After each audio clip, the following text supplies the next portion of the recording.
The wind howled across the fjords, sharp with salt and snow, carrying the cries of gulls and the bitter tang of ash. Where once a proud hall had stood, a hall of laughter, song, and the warmth of fire, now only blackened timbers jutted against the gray sky. Smoke still curled from the ruins, thin and ghostly, like the souls of the dead rising toward the cold heavens. Eirik Thorsson stood among the wreckage, his fists clenched, his face streaked with soot and blood. His kin lay scattered, burned and butchered, their eyes empty, their mouths silent. The longhouse roof that had sheltered his family was nothing but cinders, its carved beams collapsed, its runes charred to nothingness. He could hear them still, their voices carried on the wind, the laughter of his sons as they played at the shield wall, the lullabies his wife would sing by the firelight, the songs of his brothers boasting of hunts and battles. All gone, torn away in a single night by raiders flying no banner he knew. His knees buckled beneath him, sinking into the snow stained black with ash and red with blood. His hand closed around a broken fragment of wood from the hall, splintered, burned, useless. A man might rebuild a roof, raise new timbers, carve new runes. But he could not bring back the dead. Why? His voice broke in the silence, torn between rage and despair. Why them and not me? No answer came. Only the moan of the wind and the groan of ice shifting in the fjord below. But from the smoke rose a raven, its wings black as night, its eyes gleaming with strange fire. It circled once above the ruins, then settled on the beam of the hall's skeleton. Eirik stared at it, heart thundering. He knew the tales. Ravens were Odin's birds, Hugin and Munin, thought and memory, bearers of fate. The raven tilted its head, as if studying him. Then it croaked, the sound harsh as breaking bone, and spread its wings. In that moment, Eirik felt something stir within him, a thread pulled taut, a path laid bare. He could not remain among the dead. If he stayed, grief would rot him from within until he was nothing but another broken man, wandering the shore with empty eyes. No, he would find the ones who had done this. He would carve their names in blood and ash. And if the gods themselves had turned their faces from him, then he would force them to look upon his deeds. He rose to his feet, his body trembling but his will like iron. He took up his father's axe from the snow where it had fallen, its blade chipped, its haft blackened but unbroken. He strapped his shield upon his back, though it bore a great split down its center. "By the bones of my kin," he whispered, "by the fire of my hall, I swear, I will not rest until the ravens feast upon the eyes of those who brought this doom."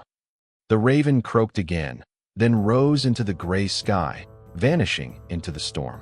Eirik followed. He walked for days, leaving behind the fjord that had birthed him, leaving behind the cairns hastily raised for the dead. Hunger gnawed at him, but grief fed his body with fire. He passed through forests where the pines whispered with frost, across frozen streams where wolves watched with pale eyes. At night, he dreamed of fire and blood, of shadows with faces he could not see, and always of the raven circling above him. On the seventh night, as he camped beneath a twisted oak, he heard the sound of weeping. He rose, axe in hand, and followed the sound through the trees. There, in a hollow lit by moonlight, sat a woman cloaked in gray, her hair as pale as mist, her eyes dark and endless. She wove threads of silver on a loom, her fingers swift, her face sorrowful. Eirik froze. He knew the stories. The Norns, the weavers of fate, the shapers of all lives. None could escape their thread once woven. The woman's gaze lifted, settling upon him. "Eirik Thorsson," she said, her voice soft but unyielding. "Son of Thorvald, last of your hall." His throat tightened. "If you are what I think you are, tell me why. Why was my family taken? Why do I remain?" Her fingers never paused on the loom. "Every thread has its place. Your kin were cut, their weaving ended. Yours is not yet done." Rage surged within him. "Then weave me vengeance. Weave me strength to tear the hearts from those who did this." The woman's eyes gleamed with sorrow, or was it pity? Strength is given, but always at cost. Vengeance burns brighter than any fire, but it consumes the vessel that holds it. "I care nothing for cost," he roared. "Give me what I need, and let me burn if I must." For the first time, her fingers stilled. She reached into the loom and drew forth a single thread, black as night. shimmering faintly with crimson. She pressed it into his hand. Then take this thread into your heart. It will guide you. But know this, Eirik Thorsson, you will never again know peace. Loss will follow you, as night follows day. You cannot hold both vengeance and joy. One must die for the other to live. Her words sank into him like ice. Yet he closed his fist around the thread, feeling it dissolve into his skin, into his blood. I accept, he whispered. The hollow is empty. The loom, the woman, the silver threads, all gone. Only the wind stirred, carrying the sound of the raven's wings. Eirik stood alone, but not unchanged. The fire in his chest was fiercer now, his grief sharper, his purpose clearer. He set his eyes northward, where the raiders had fled. And he walked. Snow thickened as Eirik trudged north, a blizzard swallowing the world. His cloak was torn, his boots cracked, yet the fire inside him kept him moving when flesh and bone begged for rest. The raven was his only companion now, appearing at dawn and dusk, circling overhead like a shadow tethered to his soul. On the 10th day of his wandering, he came upon a village by the coast, half buried in snow. Smoke rose thinly from its chimneys, and the sound of axes biting would carried faintly across the frozen air. But there was no laughter, no song. Only silence broken by necessity. The people looked upon him with suspicion as he entered, his eyes hollow, his axe blackened. A boy pointed and whispered, "Draugr," before being hushed by his mother. An elder stepped forward, his beard white, his eyes sharp. "Stranger, what brings you here? We have little to spare. I seek men who raided south," Eirik said, his voice rough from disuse. "They carried no banner. Their sails were black, their prows carved with beasts I did not know." The elder's face tightened. "We know them. They call themselves the Sons of Skell. Reavers, oath-breakers, men who bow to no jarl nor king. They came here once, 2 winters past. We gave them silver to leave. It bought us peace for a time." Eirik's hands clenched. "Where do they make their camp?" The elder shook his head. "No one knows. They vanish into the mists. Some say they serve powers older than the gods, that they drink the blood of beasts beneath the moon." He spat into the snow. "They are cursed. Leave them be, if you value your life." Eirik's gaze hardened. "My life has no value, but their blood does." The elder studied him for a long moment, then sighed. "There are whispers of a cove, 3 days north, where no fisherman dares sail. Go there if you must. But remember, vengeance is a blade with no hilt. Grasp it too tightly, and it will cut you deeper than any foe." Eirik gave no answer. He turned and left, the raven taking flight above him. The cove lay hidden between cliffs jagged as dragon's teeth. The sea crashed against the rocks, foaming white, the spray freezing into icicles that hung like spears. As Eirik descended the narrow path, he smelled it, blood and smoke, carried on the wind. At the cove's heart, ships lay pulled upon the shore. Their sails were indeed black, their prows carved with snarling beasts whose eyes seemed to follow him. Fires burned in pits, around which men laughed and drank, their faces painted with red streaks, their arms heavy with stolen gold. The Sons of Skell. Eirik's grip tightened on his axe. His heart thundered, but not with fear, with memory. He saw his hall burning, his children's bodies, his wife's eyes as the fire took her. His vision swam red. He moved like a shadow between the rocks, waiting until the moon sank low. When the raiders' laughter dulled into drunken snores, he struck. The first man fell with his throat opened, blood steaming on the snow. The second woke too late. His skull split before he could cry out. Eirik was upon them like the storm itself, his axe singing, his breath a roar. But they were many. For every raider that fell, 2 more rose. Their shouts shook the cove, their blades flashing. Eirik fought like a man possessed, the black thread in his heart burning with fire. He did not feel the cuts on his arms, the blood soaking his furs. He felt only the weight of each strike, the crunch of bone, the scream of dying men. By dawn, the cove was painted red. Dozens lay dead, their bodies strewn like driftwood. But still, some escaped, fleeing into the mist. And Eirik, though standing, was broken.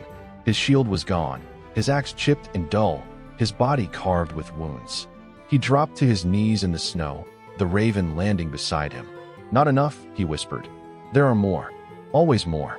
The raven croaked, tilting its head. Eirik looked at it, his eyes wild. You guide me, bird. Then tell me, will my vengeance ever be done? Or is this the fate the Norns wove for me? To wander forever, chasing ghosts. The raven spread its wings and took flight, vanishing into the gray. And Eirik, bleeding, broken, but unbowed, rose once more. That night, as he stumbled through the forest beyond the cove, he fell. Darkness swallowed him, and in the darkness came a dream. He stood at the edge of a great tree, its roots stretching deeper than the world, its branches higher than the stars. From its boughs hung corpses, warriors, kings, thralls, all swaying in silence.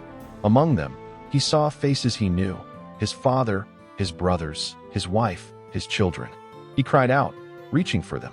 But the roots shifted, and from the shadows coiled a serpent vast and terrible, its scales gleaming like iron, its eyes burning with hunger. Jörmungandr, the world serpent, wrapped itself around the tree, its coils endless. You chase vengeance, it hissed, its voice shaking the earth. But vengeance is mine. I am the end of all things. What are you but a man gnawing at the bones of fate? Eirik raised his axe, though his hands trembled.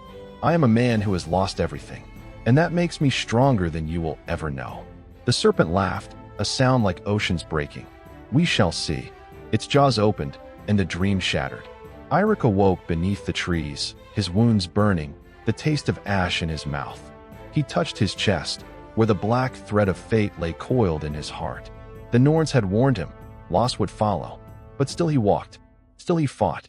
The forest stretched endless, trees black with frost, their branches groaning beneath snow. Eirik walked through it as if through a graveyard, each step heavy, each breath burning in his chest. His wounds festered, his strength waned, yet something kept him upright, the thread within him, dark and unyielding, tugging him forward. He came upon a river half-frozen, its surface broken by jagged shards of ice. Upon its bank sat a woman in a cloak of deep blue, her face hidden by a hood, her hands trailing in the water. Eirik halted. He knew this presence was no mortal.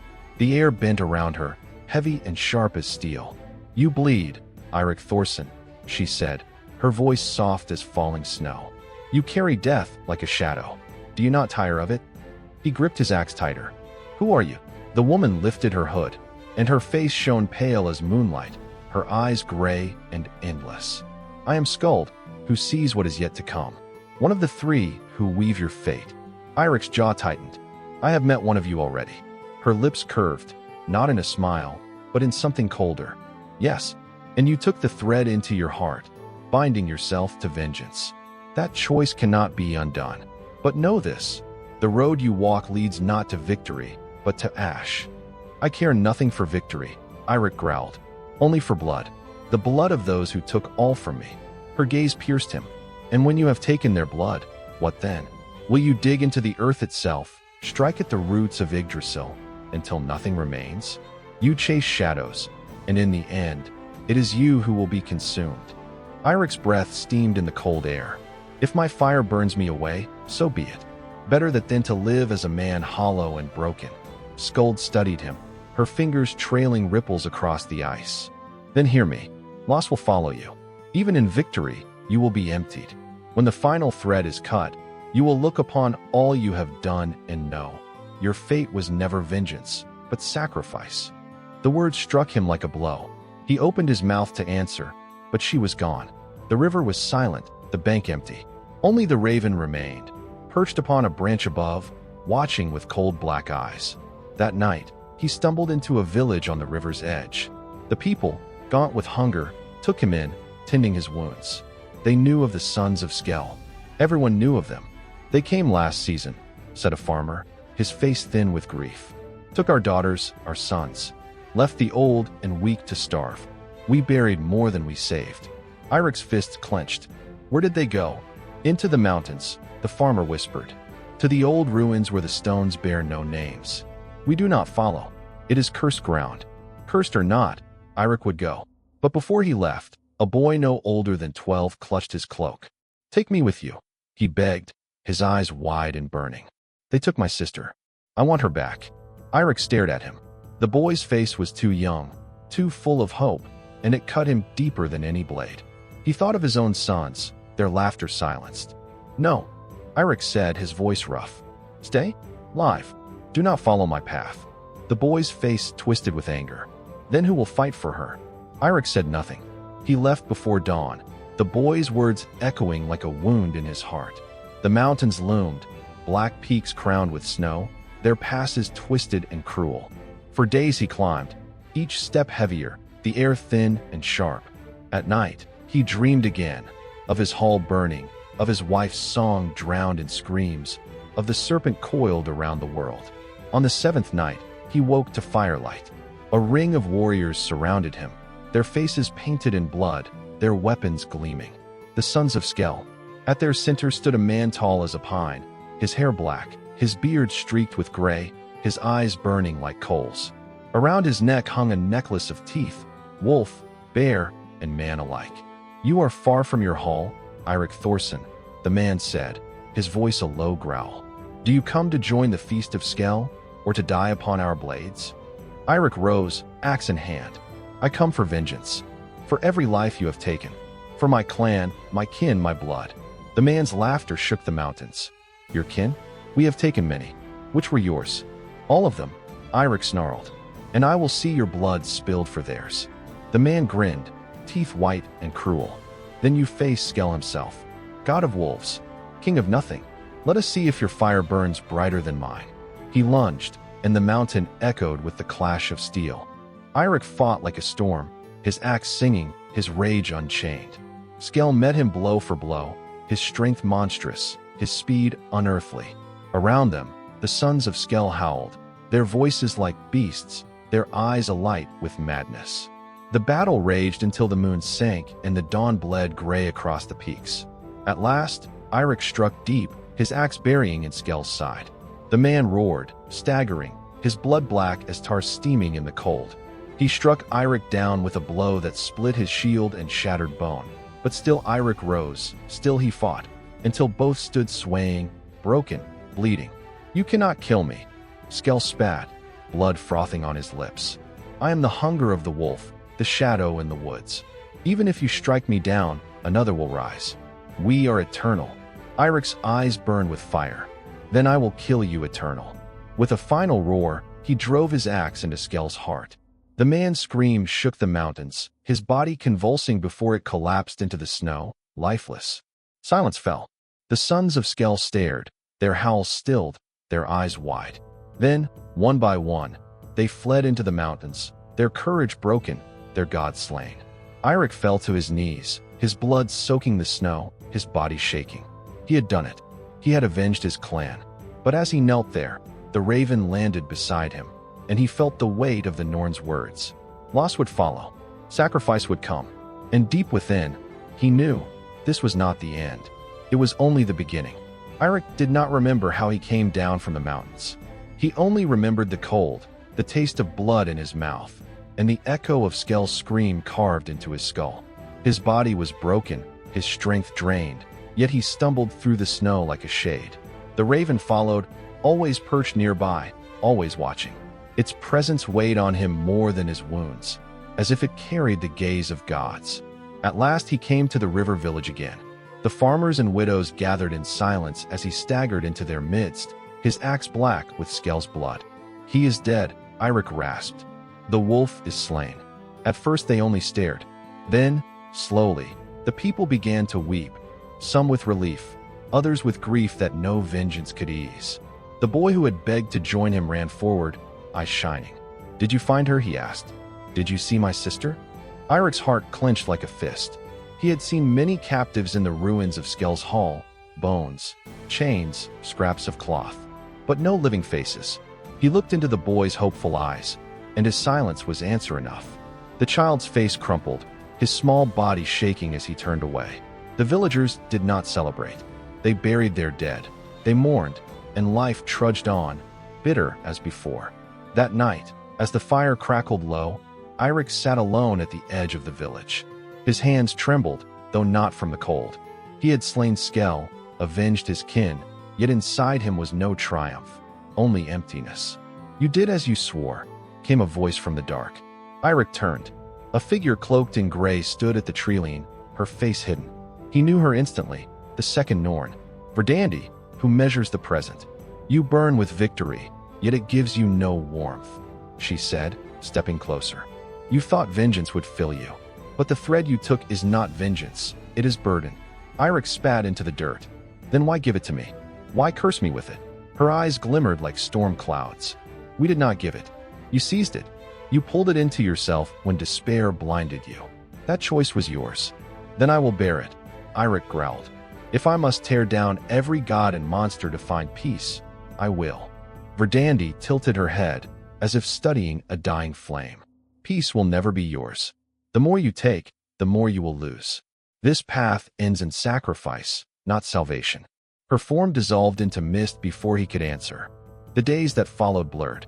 Eirik stayed in the village, healing, yet never belonging. The people whispered of him, the warrior who killed Skell, the man who walked with ravens. Some feared him, some pitied him. None dared draw close. One evening, the boy approached him again. His grief had hardened into steel. "You killed Skell, but she is still gone," he said. "What use is vengeance if it does not bring them back?" Eirik had no answer. The boy spat at his feet. "You are no hero. You are just another man who could not save his family." The words pierced him deeper than any blade.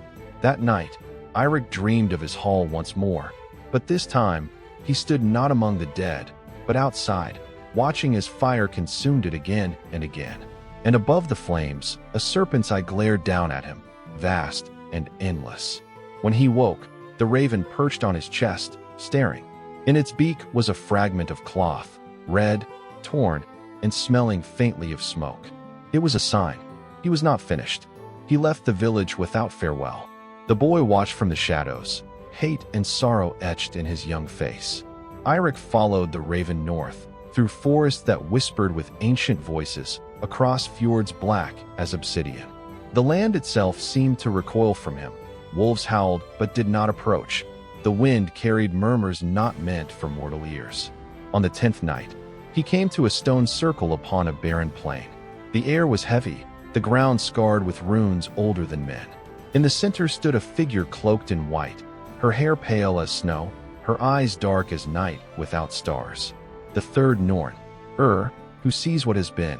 "Eirik Thorsson," she spoke, her voice like 1,000 echoes. "Your thread is knotted with loss. You seek to break it, but the weave cannot be undone." Eirik raised his axe. "Then I will cut the weave itself." Her gaze bore into him, and for a heartbeat he felt the weight of every life he had touched, his wife, his children, the villagers, the boy, even Skell. All bound to him, all frayed by his choices. "You would challenge fate itself?" asked, her voice neither cruel nor kind, but vast. "I would," Eirik said, though his voice trembled. "For I have nothing left but to fight." The Norn extended her hand. In her palm lay a shard of obsidian, sharp as glass, black as void. "Then take this," she whispered. "The eye of the serpent. With it, you may strike at the roots of Yggdrasil. But no, if you do, the price will not only be yours. The world itself will bleed." Eirik stared at the shard, the raven croaking above him. His hand reached out, trembling, and when his fingers closed around it, the ground split with a sound like thunder. The shard pulsed in his hand, cold and alive, its edge cutting his palm though he did not bleed. The Norn was gone, the circle empty, yet the weight of her words pressed into his chest like stone. "The world itself will bleed." The raven croaked once, then took wing, vanishing into the gray sky. Eirik stood alone. The days blurred into shadow as he wandered, the shard whispering in his thoughts. At night he dreamed of the serpent coiled around the world, its scales black as the void, its eyes vast and endless. In the dream, the serpent spoke, though its mouth never moved. "Cut the root, break the weave, become more than man." Eirik woke each time drenched in sweat, his hands shaking. The shard glowed faintly beside him. He found his way to the coast, to a village battered by storms. The people there were thin, their homes half ruined. When they saw him, some crossed themselves in the old ways, muttering of omens. "You bring the raven with you," an elder said, her voice like dry leaves. "You bring storm and shadow. I bring nothing," Eirik answered, his voice heavy. "But I seek a ship. The elder shook her head. The sea takes more than it gives. You will not find glory upon it. I do not seek glory, he said. Only passage. Reluctantly, they gave him a boat, a long, narrow vessel, carved with runes worn by salt. It had belonged to warriors long dead. Eirik pushed it into the waves alone, his axe at his side, the shard bound in cloth at his chest. The raven perched upon the prow, silent as the grave. The sea was endless, gray and vast, waves rising like mountains, winds howling with voices older than the world. For days Eirik sailed, the stars hidden, the horizon empty. He ate little, drank from the rain, and listened to the shard whispering at night. You are chosen. You are fire. Take what is owed. Tear down the roots. The world is yours to unmake and remake. His grip on the oars tightened. Each word fed the storm inside him, the hunger that no vengeance had sated. On the seventh night, the sea split with lightning. The sky opened, and from the depths rose a shape vast and terrible. A serpent's head, scales gleaming like wet stone, eyes burning gold. Jörmungandr, the world's serpent. The waves heaved as its body rose, coiling around his tiny boat, the sea itself bending to its will. Its breath stank of salt and death, its voice rumbling in his bones. Mortal who carries my eye. The serpent spoke, its tongue flickering like flame. Why do you bear it? Eirik stood, the boat rocking, the raven clinging tight to the prow. His voice was hoarse, yet steady. To cut the root, to break the weave, to end the loss that binds me. The serpent's laughter shook the heavens, a sound like thunder and crashing waves. You would end the weave? Foolish man, the weave is all things, gods, men, beasts, even me. Tear it, and the world unravels. Then let it unravel. Eirik spat. If the gods made a world of suffering, I will burn their loom. The serpent's eyes narrowed.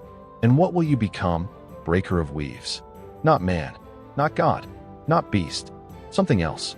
Something nameless. Eirik's jaw tightened. I have no need of a name. The serpent lowered its head until its golden eye filled the sky. Then strike me. Prove yourself. Take what you would from the world. The shard in his chest burned, a fire spreading through his veins. He gripped his axe, raising it high. For a heartbeat, the world held still. Then he roared and brought the blade down. The sea exploded. Light split the sky. The serpent's scream tore the night apart, a sound too vast for mortal ears. The shard flared, searing his chest, and for an instant Eirik felt himself stretch beyond flesh and bone into something endless.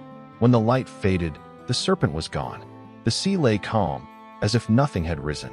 But Eirik stood trembling, his axe cracked, his heart burning. The raven croaked once, a sound that was not triumph, but warning. He sailed on, his body broken, his spirit aflame. Villages whispered of him now, not as a man, but as something else. Some called him cursed, others chosen. Children hid when he passed, yet warriors felt their blood stir. Word spread. Eirik Thorsson, who slew Skell, who faced the serpent, who carried the raven's shadow. Some swore he was blessed by Odin. Others swore he was marked by hell. But Eirik knew the truth. He was neither. He was becoming something apart, and the gods were beginning to notice. The gods did not ignore him long. Eirik's name spread faster than the raven's wings. Whispers of his deeds, Skell's death, the shard of obsidian, the clash with Jörmungandr, reached the halls of men and gods alike. Some said he sought to become a god. Others said he was a herald of Ragnarok. None spoke his name without fear. One night, as Eirik's boat drifted upon a black sea under a blood-red moon, he woke to silence. No waves, no wind. Even the raven was still. The air thickened, and a figure stepped upon the water as if it were stone. He was tall, cloaked in shadow, a spear in his hand that gleamed like starlight. His one eye blazed with power. Odin. The Allfather's gaze pierced Eirik, colder than any steel. Son of Thorvald, Odin said, his voice echoing across the sea. You carry what no mortal should. You trespass in realms that are not yours. What? Eirik rose, his axe heavy in his grip. His voice was hoarse but steady. Because the gods left us to suffer. Because my hall burned while you feasted in Valhalla. Because the Norns wove me a fate of ash, and I refuse it. Odin's eye narrowed. The weave is not for mortals to defy. Even I am bound by it. Then what good are you? Eirik spat. King of the gods. Yet you cannot lift a hand for those who bleed. If fate is chains, I will break them. If the roots of Yggdrasil must burn, I will be the fire." The Allfather's spear tilted slightly, a gesture both warning and promise. "You think yourself fire, but you are only kindling. Turn from this path, or I will strike you down before you bring doom upon all." Eirik's chest burned with the shard's fire, his eyes alight with something not wholly human. "Strike, then. If I fall, it will be with my hands around the throat of a god."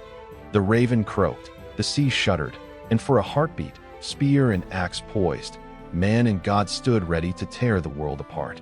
But Odin did not strike. His gaze lingered on Eirik, hard and unreadable. "You are no god," Odin said at last. "Not yet, but the weave tightens around you, and even the gods must tread carefully." He turned, stepping back into shadow. "When next we meet, it will be as foes." And then he was gone, the sea stirring once more, the wind returning. Eirik fell to his knees, his body trembling. The shard burned hotter than ever, his flesh fevered. He knew then that Odin feared him, not as a man, but as something more. That night, he dreamed again. The serpent's coils, the burning hall, the faces of his family. But now something else. A throne of black stone, carved from roots, set upon a sea of fire. And on it, himself, crowned not in gold, but in ash. When he woke, he did not weep. He only gripped his axe and rode harder. He came upon a coastal fortress, a place where jarls feasted and thralls bled. He entered its hall alone, his presence silencing every voice, every song. Warriors rose, hands to their blades, but none dared strike first. "I seek no feast," Eirik said, his voice echoing through the timbers. "I seek only men with the courage to follow me." A jarl laughed, rising from his seat. "And why would we follow a ghost with a raven for a crown?" Eirik's axe split the table in two with a single stroke, its edge glowing faint with fire. His eyes burned as he spoke. "Because I will make kings kneel. Because I will unmake the gods themselves. Follow me, and your names will be sung when the world is ashes." Silence. Then one man rose. Then another. By the time dawn broke, half the hall had sworn to him. The others had fled or bled upon the floor. The sea carried them all, a fleet gathering beneath his shadow, banners black, the raven always circling above. But even as men followed, Eirik knew loss stalked him still. Storms struck his fleet, swallowing ships whole. Raiders rose against him, and though he crushed them, each battle cost lives. At night, he heard the voices of the fallen, his men, his enemies, his kin, whispering from the void. And always, the Norns watched. One night, Verdandi came again, her cloak gray, her face pale. She stood upon his deck as the waves crashed, unseen by any but him. "You gather men as if they are threads to weave your own fate," she said. "But threads fray, threads snap, and when they do, you will be left alone." Eirik's voice was a growl. "Better to burn the world with my own hands than live bound by your weave." Her gaze was sorrowful, though her voice remained cold. "And when the burning is done, and you sit upon your throne of ash, what will remain of Eirik Thorsson?" He did not answer. The raven croaked, the wind howled, and when he turned, Verdandi was gone. But her words lingered. The fleet grew, black sails blotting the horizon. Villages that once shunned Eirik now whispered his name in reverence or dread. Some saw in him a savior, a scourge upon the tyrants and the gods. Others called him kinslayer, oathbreaker, doombringer. Eirik heard all and cared for none. The shard burned hotter with each passing day, his veins thrumming like molten iron. The raven never left his side, but with each conquest came loss. Men who swore to him in fire and fury fell in droves, their bodies claimed by the sea or left to rot on foreign shores. He remembered their faces at night, and sometimes, when the dreams grew cruel, their voices joined his wife's and sons, a chorus of the dead accusing him. Still he pressed on. One storm-racked night, his fleet anchored in a fjord whose cliffs rose like jagged teeth. The fire of torches flickered across the water as his warriors feasted on the shore. Eirik sat apart, sharpening his axe, when the raven croaked sharply. A presence came from the dark. Not Odin, not a Norn, but Thor. The god of thunder strode into the firelight, red beard bristling, Mjolnir in his hand. His eyes burned with stormlight, his voice a rolling thunder. "Eirik Thorsson," he called. "Your shadow spreads across Midgard. You challenge gods with a mortal's breath. You take men from their homes and lead them to death. Enough." The warriors froze, their cups stilled, their meat forgotten. Eirik rose slowly, axe in hand, his voice rough but steady. "Where were you when Skell's wolves tore my clan apart? Where were you when the gods' chosen feasted while mortals bled? You claimed to protect mankind, Thunderer, yet I saw only ash." Thor's jaw clenched. "The weave binds even us. I cannot fight fate." "Then you are no god," Eirik spat. "You are a coward with a hammer." A murmur rippled through the men. Thor's face darkened, his rage swelling like a storm. Lightning split the sky as Mjolnir rose. The earth trembled, waves crashed, and for a moment, all thought Eirik would be struck down where he stood. But instead, Thor lowered his hammer slightly. "You walk a path that leads to ruin, man," the god growled. "Turn back, or when next we meet, I will not hold my hand." And with a crack of thunder, he vanished. The warriors gasped, some falling to their knees. Others stared at Eirik as though he were no longer mortal, but something greater, or something cursed. Eirik said nothing. He sat again, sharpening his axe, though the stone trembled in his hand. His heart thundered with fury and dread. That night, he dreamed again. The serpent coiled tighter around the world. The Norns wove faster, their fingers blurring, threads snapping beneath their touch. And in the sky above, a throne of fire awaited, upon which sat not a man, not a god, but something monstrous. Something that bore his face. He woke with his hands clenched so tightly around the axe that blood dripped from his palms. The days that followed saw more conquest. A rival fleet came against him, and he shattered them, though half his men were lost. A great hall of Jarls defied him, and he burned it, though screams haunted him long after. With every step, his name spread wider, his power greater. Yet with every victory, his heart grew heavier. The boy from the river village haunted his thoughts. The one who had spat that vengeance brought nothing back. And he began to wonder if the boy had been right. One evening, as the fleet drifted beneath a crimson sky, the raven landed on his shoulder and whispered, not in croaks, but in words. "The gods fear you. Men worship you. But in the end, both will curse you. The throne you chase is up higher, and upon it, you will burn." Eirik did not speak. His grip on the shard tightened. He could feel it burrowing deeper, rooting itself into his very soul. But still, he rowed toward the fire. The sea grew colder, darker, as though the world itself recoiled from him. Even the gulls abandoned the fleet. Only the raven remained, its black wings a shadow against the storm-streaked sky.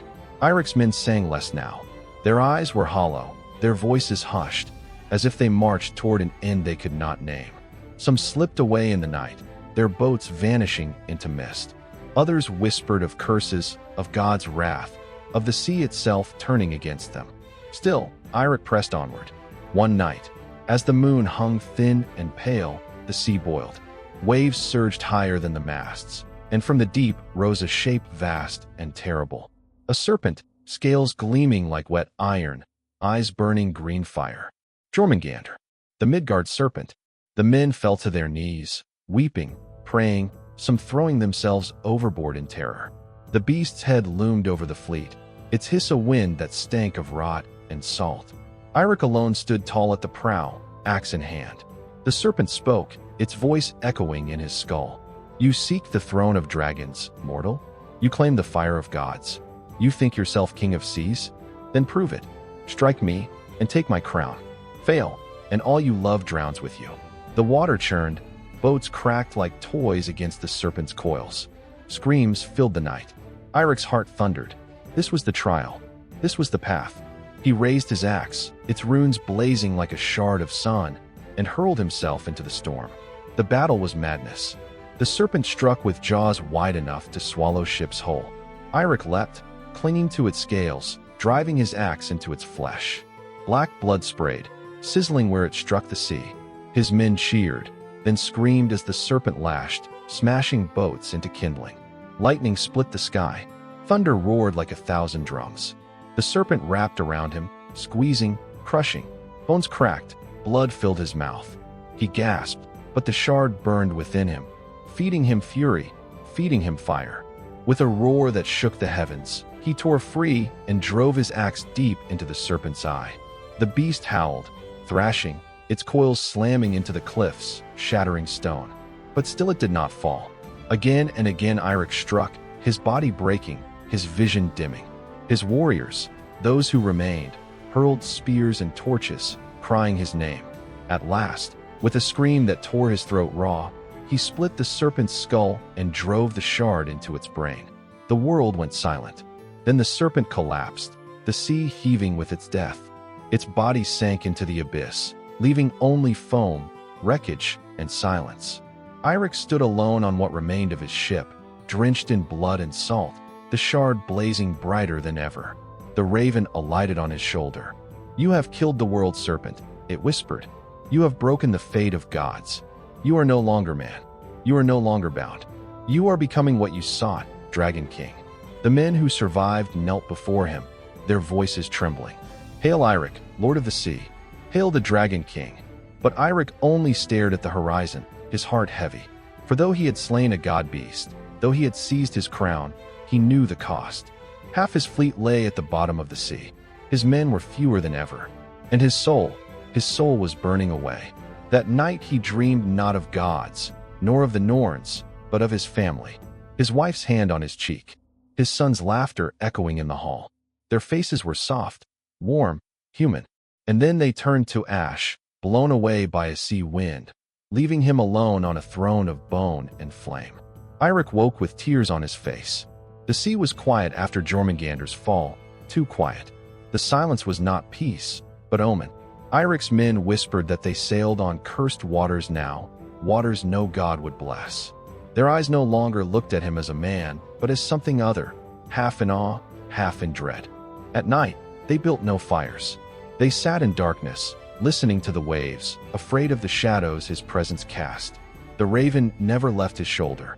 One morning, a storm rose from clear skies. Clouds blacker than midnight swallowed the sun. Lightning struck the sea in great forks, boiling the water.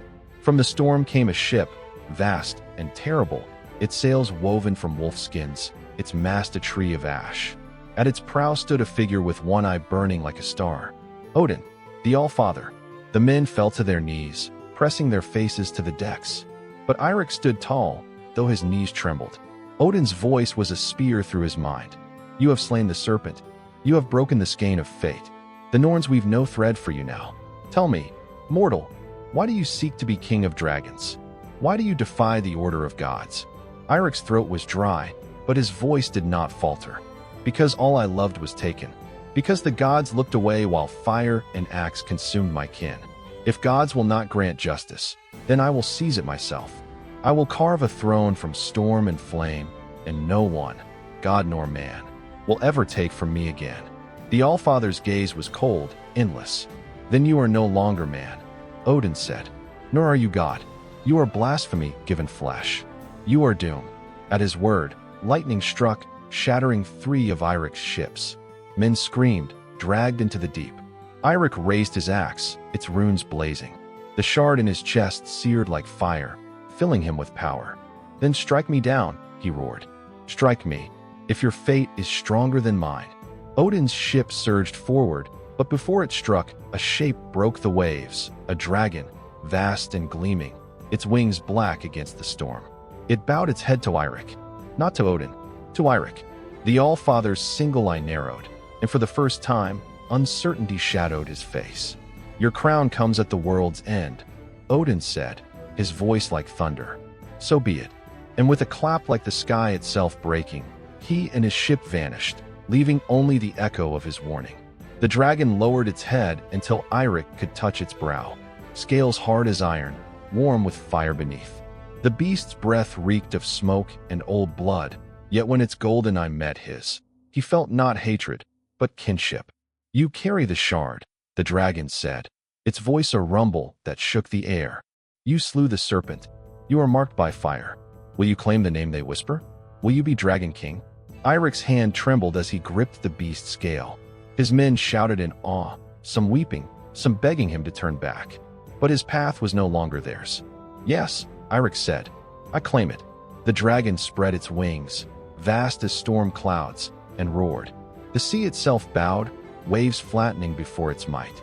Eirik climbed upon its back, the raven still on his shoulder, the shard blazing like a second heart within him. Beneath him, his men trembled. Some hailed him, some cursed him. All knew they could never follow where he now went. The sky split with fire, and the Dragon King rose. But as he rose, Eirik looked back once. On the decks of the ruined ships, he saw not warriors, but broken men, survivors of all he had dragged into his madness. Widows and orphans waiting in the fjords, never to see their kin again. The cost of his hunger lay heavy as chains. He closed his eyes. The dragon carried him higher, into storm, into fire, into the path of gods. The skies burned with crimson fire. The wind screamed across jagged cliffs and storm-tossed seas.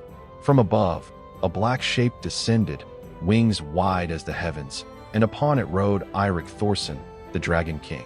The men who remained on the fleet watched, mouths agape, some falling to their knees in fear, others in awe. The sea boiled beneath the shadow of his wings, the storm bending to his will. He looked down at the world he had remade with fire and blood. Cities in flames, mountains shattered, forests smoldering.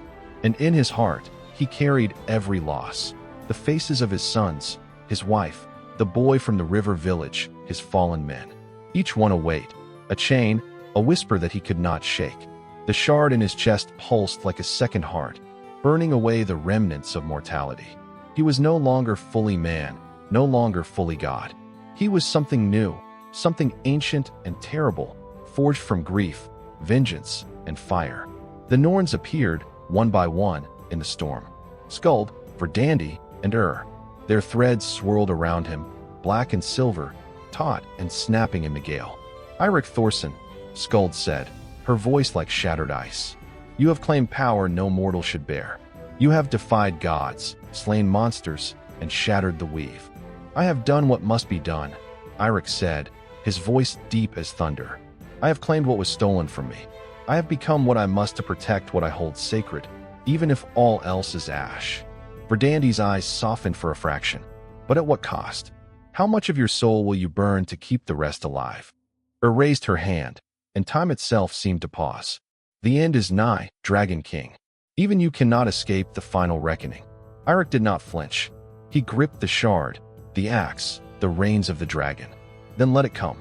I will face the gods, the serpents, the storms. I will face it all. High above the clouds, the Dragon King roared. Lightning danced along his wings. The storm obeyed his will. The raven circled above, eyes glittering like black fire. Below, the remnants of his fleet huddled together, whispering prayers for his soul and mourning what had been lost to reach this moment. Half of them would never follow him into the final battle, but those who remained knew the path had been set, and that Eirik's destiny was larger than any man's fear. Then, from the skies themselves, thunder split in a fury unlike any before. Odin returned, spear in hand, accompanied by Thor and Freya, their divine presence warping the storm. You have overstepped, Eirik Thorsson, Odin said, his one eye blazing with judgment. You will pay the price for this defiance. You will burn. You speak of price, Eirik said, voice echoing across the storm. Yet you and your kind allowed my hall to burn, my family to die. I am the price the world owes to itself. I am the reckoning. Mjolnir struck the dragon, and lightning met fire. The dragon howled, twisting midair, but Eirik held fast. The clash tore the clouds apart. Gods and man, dragon and storm, fire and lightning. The sky became a battlefield. The Norns watched, their threads taut, snapping at the edges, vibrating with the fury of fate itself. In the midst of this chaos, Eirik felt the last remnants of his mortal heart tugging at him. Memories of his sons, the laughter of his wife, the boy's desperate plea, each one a tether pulling him back from the abyss. He understood then what the shard had always whispered. To become king, to claim the power of dragons, to defy the gods, he would lose all that made him human. And yet, he did not falter. With a roar that split the storm, Eirik struck the spear of Odin with the shard and axe together. The impact shattered the heavens, lightning and fire coiling into a storm of pure fury. Odin screamed, Thor roared, Freya's magic clashed with Eirik's fire, and the sky itself seemed to bend beneath the weight of their power. When the smoke cleared, the storm calmed, and the seas stilled, Eirik Thorsson sat atop his dragon, alone. The gods had been repelled, the battle won, but the cost was written across the world. Cities lay in ruin. Villages were ashes. Half of his men, the few he had left, drifted on wreckage in the quiet sea. And he had changed. No longer fully man, no longer fully god. He was the Dragon King, the embodiment of grief, sacrifice, fire, and vengeance. He had saved nothing of his past life, not even himself in the old sense. And yet, in the depths of his being, he carried the memories of all he loved and lost. The raven landed on his shoulder, croaking once, as if marking the end of one age and the beginning of another. Eirik looked to the horizon, eyes blazing. The world was broken. The gods had been humbled. The seas were his. And though he had sacrificed all, he had achieved everything he had sought. Power beyond mortal measure, dominion over dragons, and the certainty that no one would take from him again. He closed his eyes. His heart, burned to ash, no longer a burden but a crown. The Dragon King had risen.